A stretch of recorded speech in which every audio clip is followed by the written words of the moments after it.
کلندری کیا ہے؟ کلندری کسے کہتے ہیں؟ پہلی بات یہ ہے کہ کلندری کوئی بھی تصوف کی اصطلاح نہیں ہے۔ یوں کہہ سکتے ہیں کلندری روحانیت کا نام ہے، کلندری اللہ تعالیٰ کے ساتھ لولا لگانے کا نام ہے، درویشی کا نام ہے۔ تو اس میں آپ کوئی بھی اس کی اسپیسیفک کوئی ٹرم تصوف کی کتاب میں موجود نہیں ہے۔ لیکن کلندری اور درویشی ہوتی کیا ہے؟ صاحب روح البیان، تیسری جلد ہے روح البیان کی، اس کے اندر ایک شعر لکھتے ہیں، کلندری بریشت ومو یا آبرو، یعنی کہ اس کا خلاصہ شعروں کا یہ ہے کہ کلندری اپنے سر کے یا اپنے منہ کے بال مونڈنے کا نام نہیں ہے، کیونکہ اس وقت کچھ لوگ تھے اور آج بھی کچھ ایسے ہیں کو کلندری کا ایک مخصوص لباس وہ سمجھتے ہیں، وہ کلندر سمجھتے ہیں اسے، تو سر کے بال مونڈ لینا، داڑھی مونڈ لینا، تو لہٰذا یہ کلندری نہیں ہے۔ انسان سر کے بال مونڈ لے یا مندریاں پہن لے یا بڑی بڑی تسبیحاں لگا لے، یہ کلندری نہیں ہے،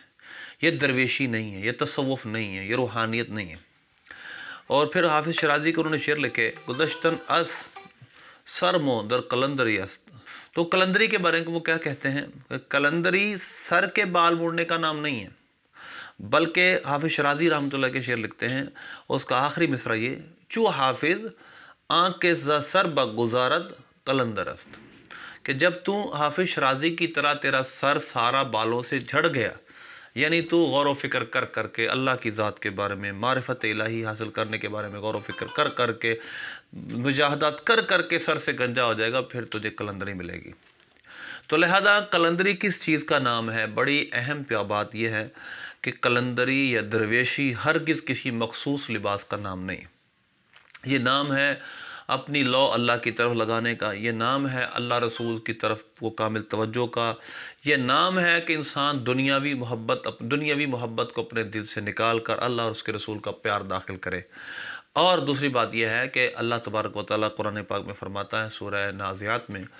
وَأَمَّا مَنْ خَافَ مَقَامَ رَبِّهِ وَنَهَى النَّفْسَ عَنِ الْهَوَىٰ فَإِنَّ الْجَنَّةَ هِيَ الْمَأْوَىٰ، کہ جو اپنے رب کے حضور کھڑے ہونے سے ڈر گیا اور اس نے اپنے نفس کو خواہشات سے بچا لیا تو جنت اس کا ٹھکانہ ہے۔ اعلیٰ حضرت الشاہ امام احمد رضا خان رحمۃ اللہ نے فرمایا کہ سارے کا سارا تصوف اس آیت میں ہے، یعنی مطلب یہ ہے کہ جو اپنے رب کے حضور کھڑے ہونے سے ڈر گیا، جس کو اپنی جواب دہی کا احساس پیدا ہو گیا، جس کے دل میں یہ ہے کہ میرا رب مجھے سے پوچھے گا جو میں کہہ رہا ہوں، جو میں کر رہا ہوں، تو اس وقت جس دل میں یہ احساس آئے گا وہ کلندر بن جائے گا، وہ روحانیت کی درجے پورے طے کرنا شروع کر دے گا، وہ اپنے آپ کو پاک صاف کر لے گا، تزکیہ نفس کر لے گا، اپنے نفس کو پاک صاف کر لے گا۔ تو لہٰذا تزکیہ نفس اصل کلندری، اصل درویشی یہ ہے کہ انسان تزکیہ نفس کرے، اپنے آپ کو رذائل سے پاک کرے، حسد کینہ بغض جتنی بیماری انسان کے دل میں یہ ہیں جو اللہ سے دور کرتے ہیں ان کو دور کرے، اور وہ چیزیں جو تقوی، پرہیزگاری، ورع، جو اللہ کے ساتھ ملانے والی ہیں، عشق رسول اور اللہ کی محبت اور اللہ کا خوف، یہ تمام چیزیں اپنے دل میں مزین کرے، تو پھر درویشی ملتی ہے، پھر کلندری ملتی ہے، پھر اللہ کا انسان کو قرب پاتا ہے، پھر اللہ سے وہ اللہ کی روحانیت اور اللہ تبارک و تعالیٰ کا نور اپنے دل میں پاتا ہے۔ تو لہذا اس وجہ سے یہ ضروری بات ہے کہ بال مڈنے کا نام،